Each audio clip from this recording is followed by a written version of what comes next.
Hey, what's going on, guys? It's Will with Military Lawn Cuts, where my wife and I own two lawn care companies. We own a media company and a real estate company. And in today's video, I'm going to be sharing with you the 3 ways to effectively lead people. Now, for myself personally, I have 4 direct reports of people. I am their direct line of supervisor. And I also have 10 indirect people that report to me as well. So for a total of 14 reports to me as a supervisor, I have learned a lot of ways to manage and lead people in the day-to-day business. So whether you're a business owner, manager, leading people, even if it's as small as one team member, I feel as though that you're going to get great value in this video. And actually, before I get into this, what I can promise you watching this video is that you will become a more effective leader. You will become somebody that people want to work for and people want to follow in their footsteps and buy in to whatever it is, purpose and direction that you're trying to portray for your organization, team, or business. I can promise you that if you follow these and learn from them, that you will be able to lead people better. So let's jump into it. These are the 3 ways. I'm going to get right to it. These are the 3 ways that we're going to talk about leading people. The first one is going to be transactional. And then the second one is going to be transformational. These 2 are basically really the 2 effective ways to lead. Most of us are going to fall under the transactional, and I'm going to tell you how to get to the transformational. But the last one is more so like a tactic. It's called the 1-3-1 rule, and I'm going to go on that here in a bit. So let's dive into the very first one. Let me make sure the mic's good. All right, so transactional. So I have found that when a new manager, team leader, business owner, whatever it is, the first time you get a team member that is underneath you, 99% of us will always fall under a transactional leader. Why? Because we've never done this before. We've never trained a new team member. We've never led by example. We never, how do you get somebody to do what you want them to do?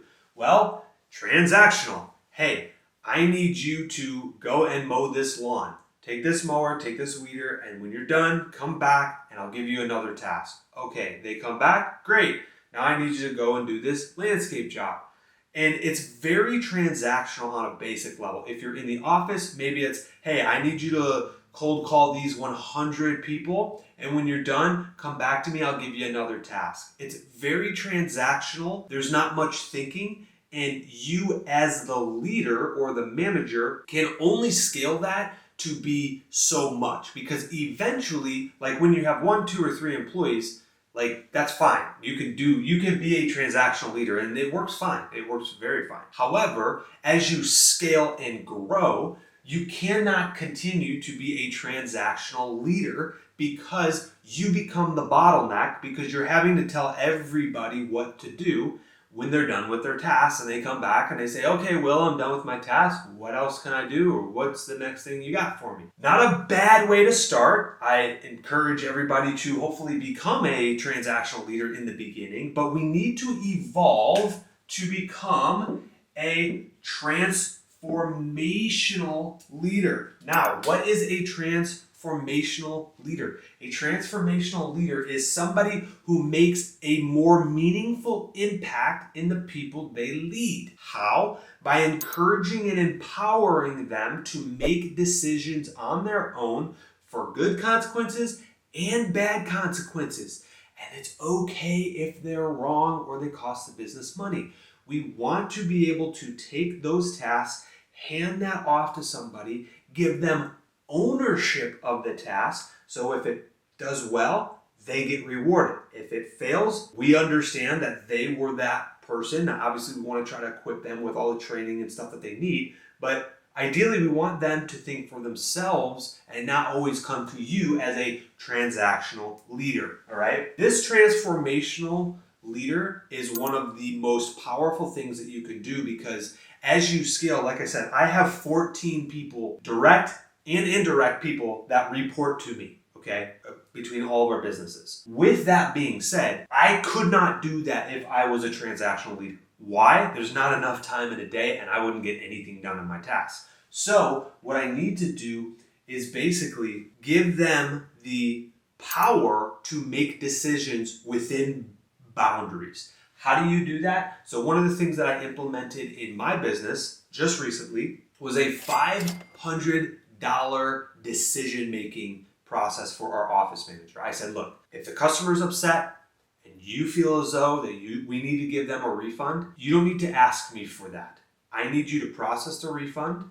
You go through, you process the refund. All I ask is that you tell me the next time we talk or the next time that we're in a team meeting, or doing our daily meetings. That's it. You don't need to ask me, hey, should I, refund so-and-so's account? Here's the scenario. Because I want her to be able to make those decisions without me, right? We're trying to give that more ownership to really take over that task. Because at the end of the day too, as a leader and as we start to grow and develop, again, there's no way we can continue to be transactional leaders because everybody is bringing their issues and problems that they're facing to you as the owner. And what we want to do is not always give them the answer. We want to equip them with ways to find the answer. Because if I always just give them the answer and like, hey, yeah, this is what I would do. We're not training and teaching them how to think for themselves. And I want people on our team that are able to problem solve and come to me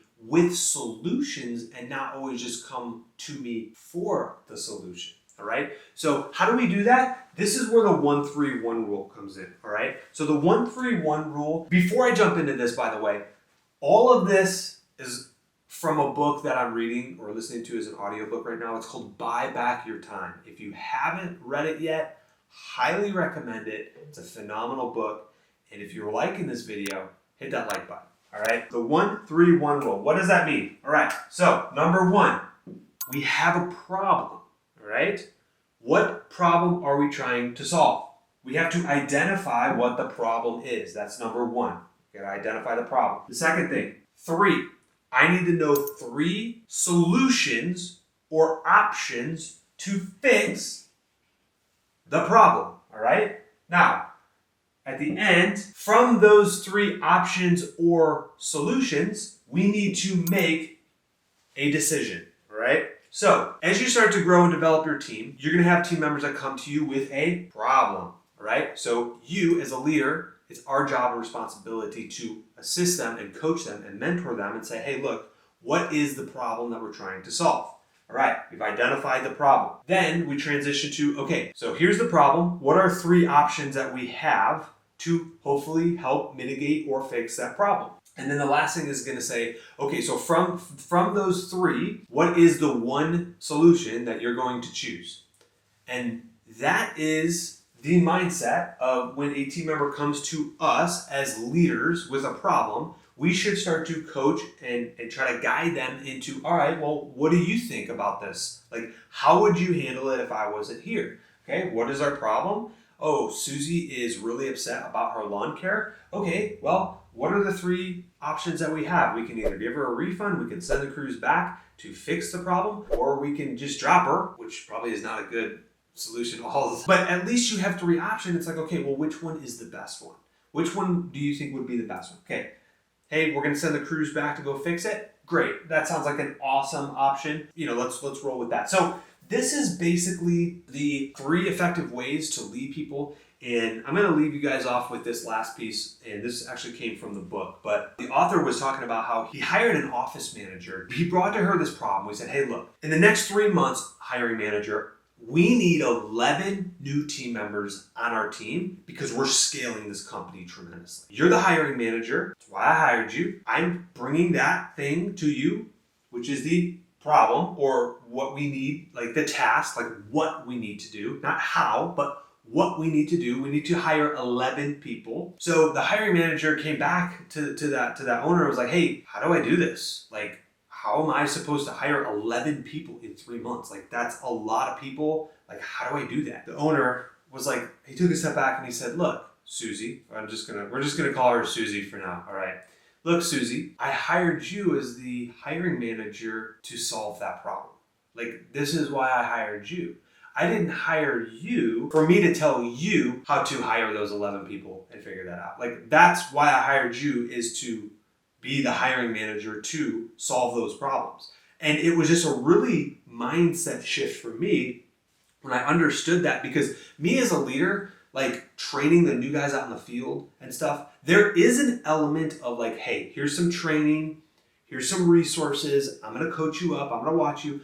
But then there has to be a time where you take a step back as a leader and you give them the full reins to either excel or fail. And that's okay if they fail, as long as they learn from it, make mistakes, and it literally might cost the business money, but that is okay.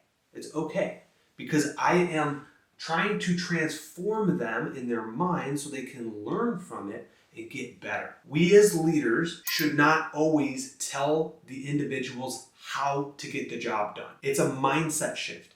It's we empower them what needs to get done. It's their responsibility to figure out how it get done. I'll give you a last example. I have a GM that just started our second location, and this would be an example of a transactional leader. Hey, new GM, I need you to go out and hand out 50 door hangers a day. I need you to cold call 50 customers a day. I need you to get on Facebook and do this. Okay, I'm telling him how he needs to do his job. I'm telling him how he needs to do his job. And so that's a transactional leader, because he's going to go out, do his things, come back and be like, okay, now what do I do, Will? Let me give him another task, and then he goes out, gets it done, and then comes back. A good transformational leader says, hey, new GM, you need to get 100 recurring customers and hit $100,000 for the year. It's your responsibility to figure out how to do that. It's your responsibility to do the research, watch YouTube videos, reach out to other business owners, do research on plants, on grass types, on services, and figure out a way on new marketing strategies. It's your job to figure out how to do it.